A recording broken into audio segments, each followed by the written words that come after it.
As we speak, chaos in Tel Aviv is happening.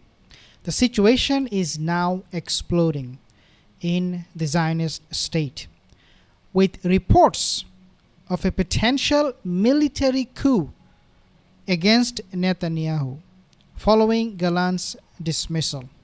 We'll talk about that more in details, but let me tell you a few things here. I want to show some images, some videos to prove my point. For example, take a look at this image. We invade here and you see. Basically, it also has the headline, Israel is in civil war. And this individual here, he is one of the Zionist people, and he is fighting for his right, and he is in the middle of a riot happening. That was actually from September. It happened back in the month of September, not too many days ago. Then I want to show you this one, more recent one, and you can clearly see that these Israeli officers, they are marching. Why they are marching on the street? Well, you guessed it right, because they are now, according to this report, planning to stage a coup against the Netanyahu government. Is this possible that Gallant, Yoav Gallant, the war minister, the war criminal, the monster, could organize such a coup against his own, I should say, former boss?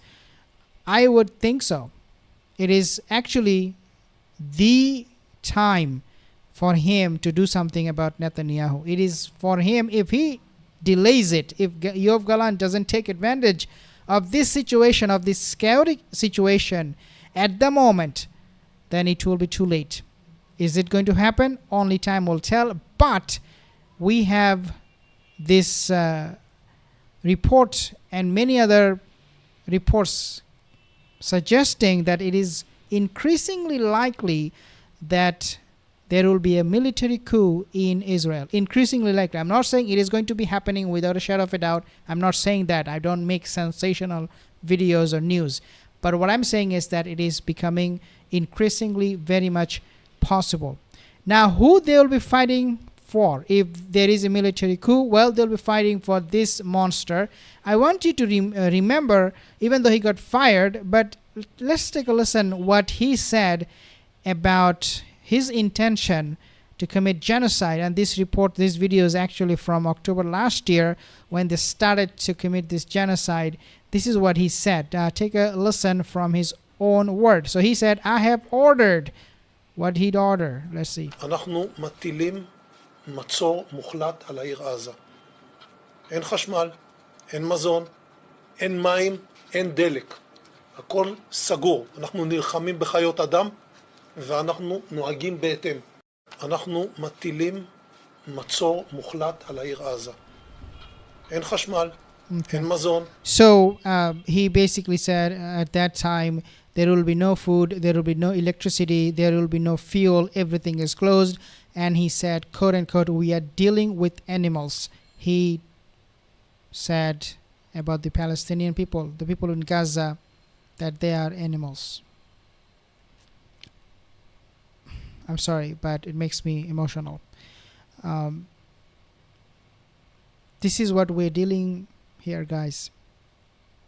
I mean, people in Gaza, you know what they're going through. And here you have a monster calling them, labeling them as human animal. And they're getting support. I mean, US is supporting them and sending them millions of dollars, billions of dollars. And this is how the monster, he left his position. Look at his ugly face. Look at how arrogant he's still standing there. What a douchebag, scumbag. שר גלנט, הופתעת? שר גלנט, הופתעת מההחלטה? Yeah, the ugly face, the ugly guy, he left. Oh my God, this is just unbelievable. Like, it is so hard not to be emotional, when we talk about the people of Gaza. Now, take a look at this video. You see these monsters, inbred monsters. They are fighting with each other because one group came to rescue those soldiers who raped Palestinian women and children, and they had a brawl at that moment, and fighting broke out. These people are absolutely violent and ill-tempered, very, very rude, and the most cruel human being on earth. Now, take a look at what Scott Ritter is saying about the civil war in Israel. Take a listen. Look, somebody inside the Netanyahu government is, first of all, we know that Netanyahu is not a well-loved leader right now. There's been multiple Israeli officials who have been saying what I've been saying all along. Israel's on the verge of a civil war, an absolute internal shoot-'em-up civil war. The society is divided deeply, and Netanyahu is deeply despised by many, especially those in the military, who look at him and say, you don't have a strategy, you don't have a plan, it's all about saving you, it's not about saving Israel. And so there are people who leak this information to embarrass Netanyahu, to expose him as a liar, etc., to show that he's not the solution, that there could have been a ceasefire, the hostages could be home by now.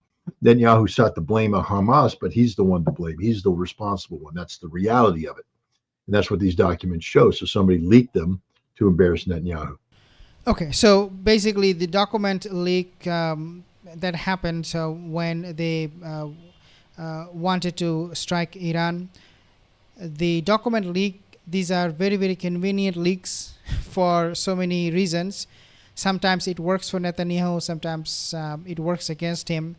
But regardless of what it is, he doesn't have complete control. Netanyahu doesn't have any control, if we can say that. This is the guy who is becoming weak every single day.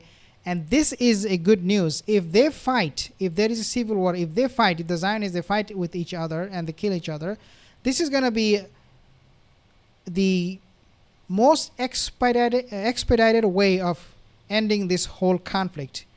Let me tell you why. Because if they have internal strife, if they go through this civil war in Israel, Netanyahu's position will be weakened.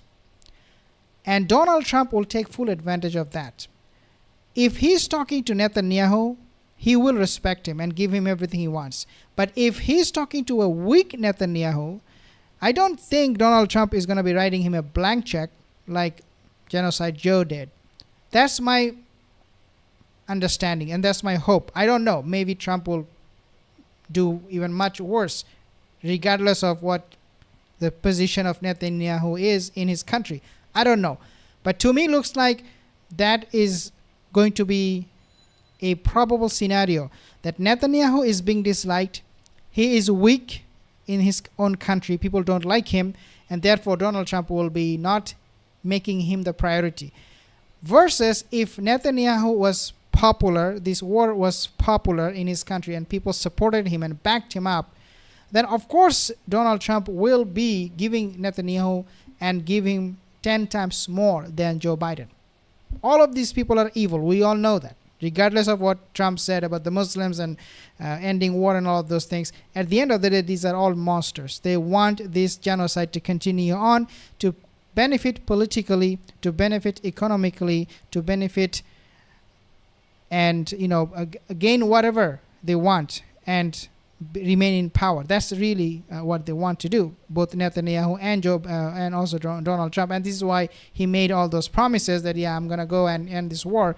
But at the end of the day, we all know that he doesn't really care about the people of Gaza, because he never ever said, Donald Trump never said that I will end this war in Gaza or that I want to work on a ceasefire. He never said that.